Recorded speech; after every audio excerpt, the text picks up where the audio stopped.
हिंदू धर्म ग्रंथों में जीवन के साथ साथ मनुष्य की मृत्यु के बाद मिलने वाली अवस्थाओं यानी कि योनियों का वर्णन भी मिलता है।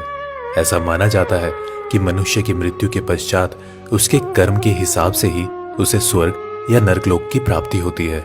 कुछ धर्म ग्रंथों में यह भी वर्णन मिला है कि जो मनुष्य अपने जीवन काल में बहुत अधिक पाप करते हैं उन्हें स्वर्ग या नरकलोक नहीं मिलता, बल्कि उन्हें अपने बुरे कर्मों के हिसाब से एक निश्चित समय के लिए प्रेत योनि में भेज दिया जाता है। जब इंसान जिंदा होता है तो पृथ्वी पर मौजूद खाने की चीजें खाकर जीवित रहता है, लेकिन क्या आप जानते हैं कि जब पापात्मा मनुष्य को प्रेत योनि में डाला जाता है तब वह वहां आहार के रूप में क्या ग्रहण करता है।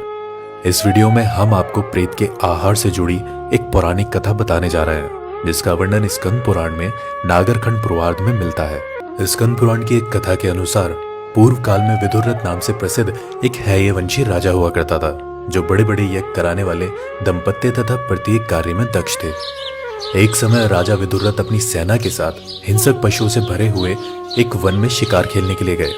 वहां उन्होंने सर्प के समान वैशल्य बाणों से कितने ही चीते, बाघ और सिंह जैसे कई हिंसक पशुओं को मार गिराया। उन वन जंतुओं में से एक पशु उनके बाण से घायल होने के बाद भी जमीन पर नहीं गिरा और बाण लगे लगे तेजी से भागा। राजा ने भी कौतूहल में उसके पीछे अपना घोड़ा दौड़ाया। इस प्रकार वे अपनी सेना को छोड़कर वन के दूसरे छोर में जा पहुंचे। जंगल का ये हिस्सा बेहद डरावना था, मन में भय उत्पन्न करने वाला था। उसमें कांटेदार वृक्ष और झाड़ियां भरी हुई थी। इस तरफ के जंगल की सारी जमीन रूखी, पथरीली तथा जलविहीन थी। उस दुर्गम वन का अंत ढूंढते हुए राजा विदुरथ अपने घोड़े को कोड़े से पीट पीट कर हाँकने लगे। घोड़ा हवा से बातें करने लगा और उसने राजा को सब जंतुओं से दूर एक दुर्गम जगह पहुंचा दिया।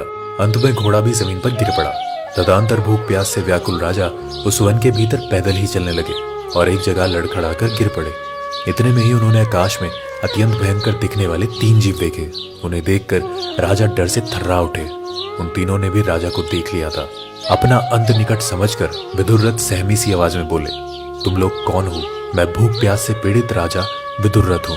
शिकार के पीछे पीछे मैं यहाँ आ पहुंचा। तब उन तीनों प्रेतों में से जो सबसे ज्येष्ठ था उसने विनयपूर्वक हाथ जोड़कर कहा, महाराजा, हम तीनों प्रेत हैं और इस वन में रहते हैं।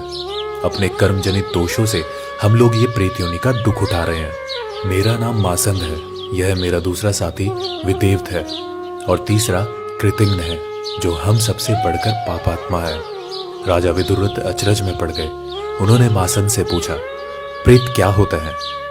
मासंद बोला, हे राजन, जो मनुष्य अशिष्णु, चुगली खाने वाला, दूसरों को कष्ट देकर खुश होने वाला, कृतघ्न तथा गुरु की सैया पर सोने वाला है और जो वेदों ब्राह्मणों की निंदा करता है, ब्राह्मण कुल में पैदा होकर मांस खाता है और सदा दूसरे प्राणियों के साथ हिंसा करता है, वह प्रेत होता है। जो पराई स्त्रियों से असक्त, दूसरे को धन को हड़पने वाला है तथा पराई निंदा से संतुष्ट होने वाला है और जो धन की इच्छा से नीच व वृद्ध पुरुष के साथ अपनी कन्या का विवाह कर देता है, राजन, वह भी प्रेत है। जो मनुष्य उत्तम कुल में उत्पन्न, विनयशील और दोष रहित धर्म पत्नी को त्याग करता है, जो देवता, स्त्री और गुरु का धन लेकर उसे लौटा नहीं देता है तथा जो ब्राह्मणों के लिए धन का दान होते देख उसमें विघ्न डालता है, वह प्रेत योनि में अवश्य जन्म लेता है। राजा ने पूछा, तुम प्रेत कैसे बने?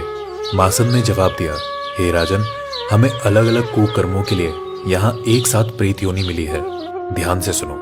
राजन, हम तीनों बोधेशपुर में देवव्रत नामक महात्मा ब्राह्मण के घर में पैदा हुए थे। हमने नास्तिक होकर धर्म मर्यादा का उल्लंघन किया और हम लोग सदा पराई स्त्रियों के मुंह में फंसे रहे। मैंने जीभ की लुलपता के कारण सदा मांस का ही भोजन किया, अतः मुझे अपने कर्म के अनुसार ही मासंद नाम प्राप्त हुआ है। महाराज, यह दूसरा जो आपके सामने खड़ा है, इसने हमेशा देवता का पूजन किए बिना ही अन्न ग्रहण किया है। उसी कर्म फल से इसे प्रेत योनि में आना पड़ा है और देवताओं के विपरीत चलने के कारण इसका नाम विदेवत हुआ है। जिस पापी ने सदा दूसरों के साथ कृतघ्न और विश्वासघात किया हो, वही अपने कर्म के अनुसार कृतघ्न कहलाता है। तीनों के प्रेत बनने की कहानी सुनने के बाद राजा की उत्सुकता और बढ़ी। उसने एक प्रश्न और पूछा, वो ये कि इस मनुष्य लोक में इंसान आहार लेकर जीवित रहते हैं, लेकिन तुम प्रेतों को कौन सा आहार प्राप्त होता है, सो मुझे बताओ। मासाद बोला, राजन, जिस भी घर में भोजन के समय स्त्रियों में युद्ध होता है वहां प्रेत भोजन करते हैं। जहां भोजन से पहले आप्रश्न गोग्रास आदि दिए बिना भोजन किया जाता है उस घर में भी प्रेत भोजन करते हैं। जिस घर में कभी झाड़ू ना लगती हो, जो कभी कोचर आदि से लीपा नहीं जाता तथा जहां मांगलिक कार्य और अतिथि आदि का सत्कार नहीं होते, हम वहां भी भोजन करते हैं। जिस घर में फूटे बर्तन का त्याग नहीं किया जाता तथा वेद मंत्रों की ध्वनि नहीं होती, हम वहां भी वास करते हैं। जो श्राद्ध दक्षिणा से रहित और शास्त्रिक विधि से हीन होता है तथा राजफला स्त्री की दृष्टि पड़ जाती है, वह श्राद्ध एवं भोजन हमारे अधिकारों में आ जाते हैं। जो अर्म, केश, मूत्र, हड्डी और कफ आदि से संयुक्त हो गया है और जिसे हीन जाति के मनुष्य ने छू दिया है, उस पर भी हमारा अधिकार हो जाता है और यही हमारा आहार भी है। इस प्रकार मासद ने प्रेतों के आहार का पूरा वर्णन राजा विदुरथ को दिया।